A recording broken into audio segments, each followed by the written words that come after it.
A brasileira Anaté Merger chegou à França em 2004 e instalou-se em Aix-en-Provence, dedicando-se desde então à escrita e à promoção turística dessa região francesa.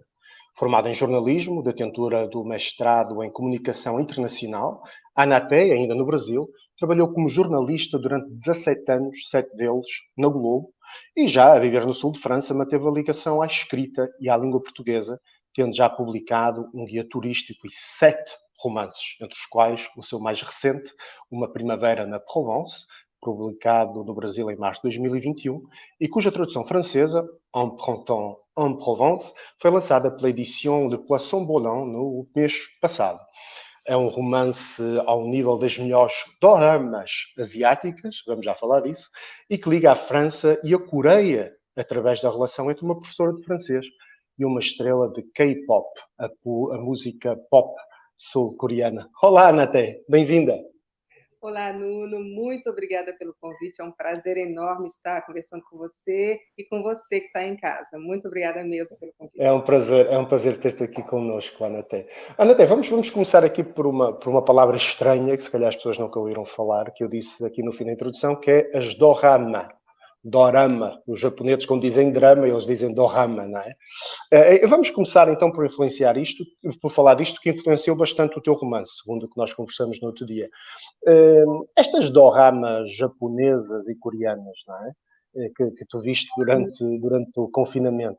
Explica-me mais ou menos no que é que consiste isto, das doramas, e a que níveis é que te serviu de inspiração. Então foi uma descoberta que eu fiz durante esse período de confinamento, né? Ou seja, a pandemia, muito tempo fechado dentro de casa, e eu já estava com a ideia de escrever Uma Primavera na Provence, e assistir aos doramas me inspirou ainda mais para falar justamente dessa situação de estar fechado em algum problema, né? Como todos nós estávamos vivendo. Então, eu passei a assistir esses doramas, principalmente os K-dramas, né? Que são os doramas feitos na Coreia. E eu Como descobri é que realmente disseste? Desculpa, K-dramas. K-dramas, isso. K-dramas, K-dramas ok. são os Ai, doramas. K-dramas com capa, sim. Isso, exatamente. Porque eles têm toda uma diferença e tal. E, e realmente eu descobri o universo da cultura, as histórias de época, né? Produções muito bem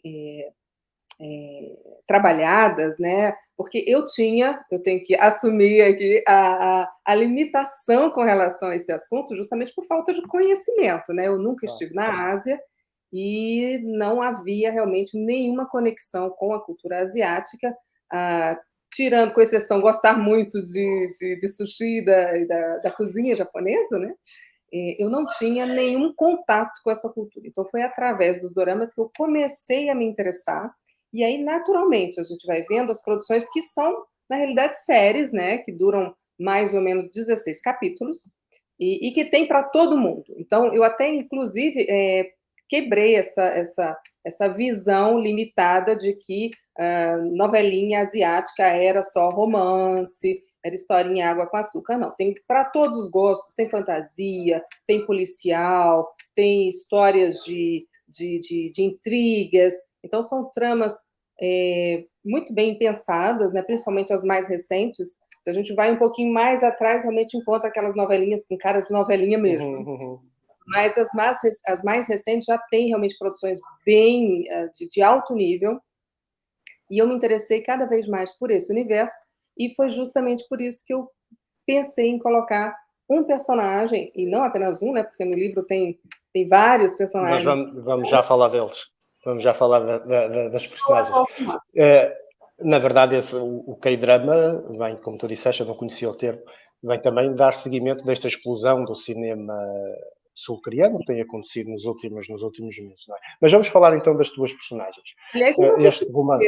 surpresa. Diz. Quando Parasita ganhou o Oscar, eu não fiquei Sim. surpresa. Meu marido, Não, de maneira nenhuma. mas como eu já estava acompanhando o desenvolvimento das séries há algum tempo, então não foi realmente uma. Eu acho que foi a continuidade do trabalho que eles já vinham fazendo há algum tempo. Claro que é um grandíssimo filme, o Parasita. Mas vamos falar então destas personagens, deste teu romance. A Sophie. não é? Aqui uma europeia que vive aqui no sul de França, e o tal coreano que é o Kang Suk, que é uma estrela da música pop É. sul-coreana, neste caso. Fala-nos um bocadinho, apresenta-nos estas personagens, como é que eles se conheceram, como é que eles interagiram, sem spoilers, não é? Que as pessoas ainda vão ler o livro, mas fala-nos um pouco disso. Tá, então a Sophie, ela é franco-brasileira.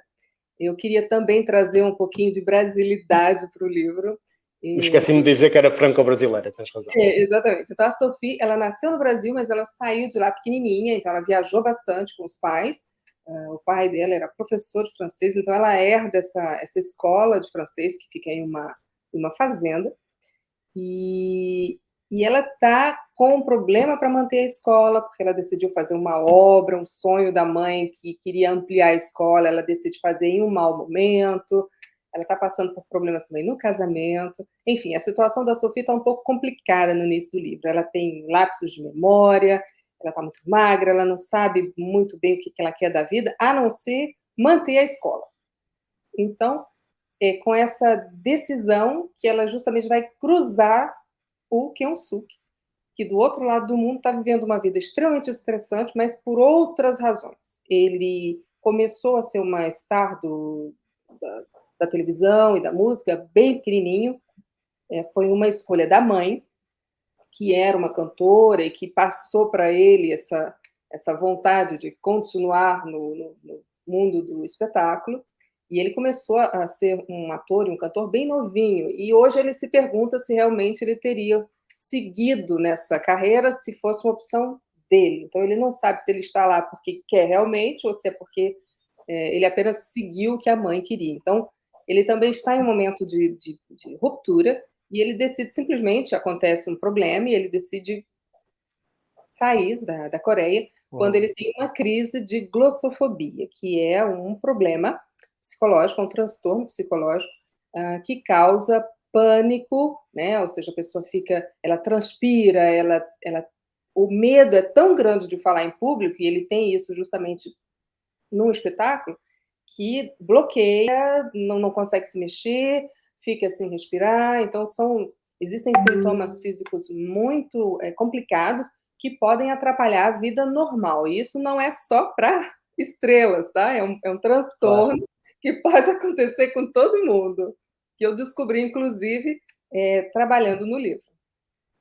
Então, não é dadas todas essas, digamos, fragilidades psicológicas dessas duas personagens, diferentes, mas ambas bastante frágeis do ponto de vista psicológico. Isto não é um trabalho fácil para um escritor, ainda por cima sem formação em psicologia como nós não temos, tu e eu, não é?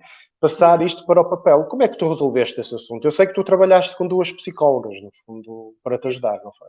Exatamente. Então, para montar o perfil do Kyung-suk e da própria Sophie, né? Porque ela tem um problema de pele que também tem causa psicossomática.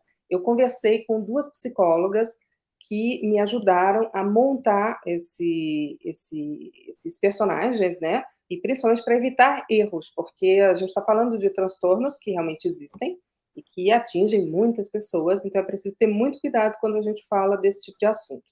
Né? Então, eu contei com essas duas psicólogas que me ajudaram bastante. Todas as cenas do livro, onde havia uma discussão, ou seja, entrava o médico, o psiquiatra, ele explica o que é a glossopia. Sempre que há uma cena onde havia uma explicação com relação à doença, essas cenas elas foram enviadas às psicólogas, que verificaram se estava ok, se não tinha nenhuma bobagem ali, para me dar um apoio profissional com relação a isso.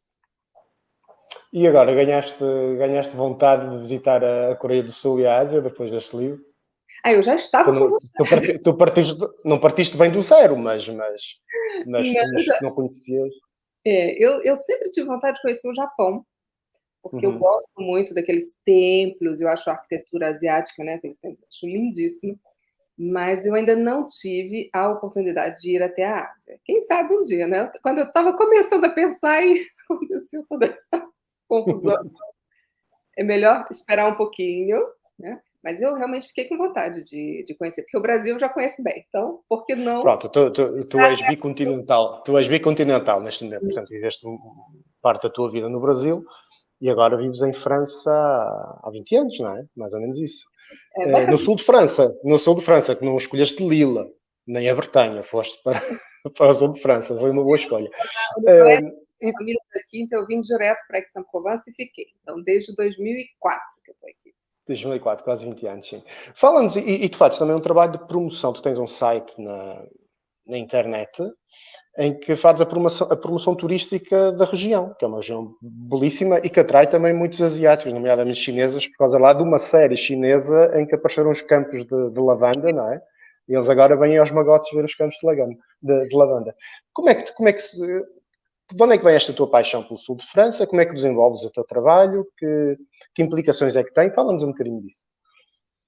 Eu acho que uma coisa está ligada à outra, Nuno, porque quando eu cheguei aqui, realmente eu precisei de um tempo para me adaptar, para aprender bem o francês, né? Porque eu fiz a Aliança Française no Brasil um ano antes de vir, mas quando eu cheguei aqui, realmente eu vi que eu precisava estudar muito mais. Meu amigo, Acontece com todos. eu não conseguia comprar um pão sozinho.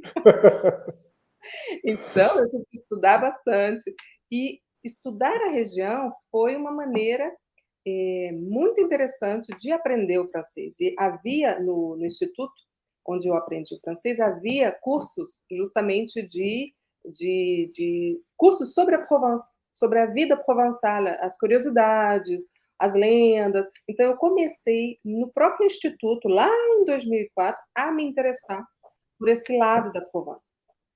E em seguida, eu decidi criar um blog que contava um pouco o que eu fazia aqui, as visitas. Eu senti essa necessidade, porque, como você disse, eu trabalhei muito tempo como jornalista no Brasil, e quando eu comecei a trocar mensagens, e-mails com os colegas, eu percebi que eu estava esquecendo algumas palavras. Incrível, né? O português Em português. Não é normal. incrível, o português, mas eu não pensei que fosse uma coisa tão rápida, Nuno. Sabe, assim, que com um ano, dois, três, você já começa. Ai, como é que é mesmo que dizia aquilo? Então, eu comecei a escrever historinhas sobre a Provence para o blog, e a partir do blog, as pessoas me encontraram e começaram a fazer pedidos mesmo. Então, eu organizei isso de uma maneira séria, com as devidas autorizações, e hoje eu tenho uma agência de viagem receptiva, que trabalha principalmente com estrangeiros e lusófonos. Lusófonos. Lá está. Lá está a implicação do francês. Exato. Lusófonos que vêm aqui para Provence, porque todas as pessoas que trabalham comigo, elas falam português. Ou elas são brasileiras, ou são portugueses, ou são franceses que estudaram na faculdade de Aix e falam muito bem português. Então, é uma maneira de estar em contato com a língua, né? O blog no começo apenas por escrito, em seguida diretamente com as pessoas, né? Pelo telefone, por vídeo, isso é muito bom. E a partir de uma visita que eu fiz na Gruta de Maria Madalena, que fica aqui, não sei se você sabe. Tiveste a inspiração para a tua trilogia, não é? Sobre. Exatamente. Olha, fala-nos da trilogia também. Quando eu fiz essa visita à Gruta de Maria Madalena, que fica na montanha da Santa Baume significa Gruta Santa em provençal. Quando eu fiz essa visita, eu senti uma história, enfim, a história me veio, Maria Madalena veio aqui até a Provence, mas e se na bagagem da Maria Madalena ela trouxesse algo especial, ela tenha trazido algo importante. Então, a partir daí, eu criei essa trilogia, que foi lançada no Brasil, e foi por aí que eu comecei a trabalhar na ficção. Precisei estudar muito, estudo muito ainda, porque apesar de ter trabalhado como jornalista durante muito tempo no Brasil, escrever ficção é muito diferente, né? Claro. Outras técnicas, diferente. Você escreveu uma matéria para televisão que vai durar 1 minuto, né? Ali só na coluna lateral da página, e um livro com 400, 500 páginas. Então, eu estudei bastante a Jornada do Herói, enfim, vários livros técnicos, vários cursos, para poder encarar essa carreira de uma maneira mais profissional, né? No começo, eu fiz realmente um pouco para mim, mas até o momento que eu disse, não, eu quero contar essas histórias para todo mundo, e eu acho que quando a gente se lança, precisa fazer bem feito, pelo menos tecnicamente, né? O melhor possível, né? O melhor Claro. possível. É o que eu tento fazer, né? E já falamos, Ana, até já falamos da Ásia, já falamos da França, e que relação, após tantos anos depois de teres saído do Brasil, que relação é que mantens com o Brasil? Se vais lá frequentemente, se acompanhas? Eu não O que se vou passa muito, no Brasil? Não vais muito? eu não vou muito ao Brasil. Já fui algumas vezes, inclusive com o departamento de turismo aqui da Provence, para, Uhum. para encontrar profissionais do turismo no Brasil. Então, isso eu já fiz algumas vezes. Fui algumas vezes também para ver a minha família, mas normalmente são os meus pais e o meu irmão que vêm, né? Até porque meu marido é advogado, então tem, assim, tem mais limitações com relação ao tempo de férias, né? E quando eu posso viajar, ou quando ele pode viajar, é justamente quando os turistas estão aqui, para ver os campos de lavanda, os Claro, girassóis. claro. Então, eu não vou muito no Brasil, mas eu tento acompanhar o que acontece por lá pelas redes sociais. Tento, né? É difícil. Anaté, obrigado. Chegamos ao fim. Foi um prazer falar contigo e também sobre o teu trabalho. E aí, quem nos ouve, não se esqueça, o romance Un Printemps en Provence, pode ser lido em português ou em francês, que saiu agora há um mês. Foi editado pela Poisson Volant e pode ser comprado nas livrarias de França ou na internet. Se preferir, este livro pode ser requisitado na biblioteca da Fundação Calouste Gulbenkian, em Paris. Obrigado e não se esqueça, ler é o melhor remédio. Muito obrigada.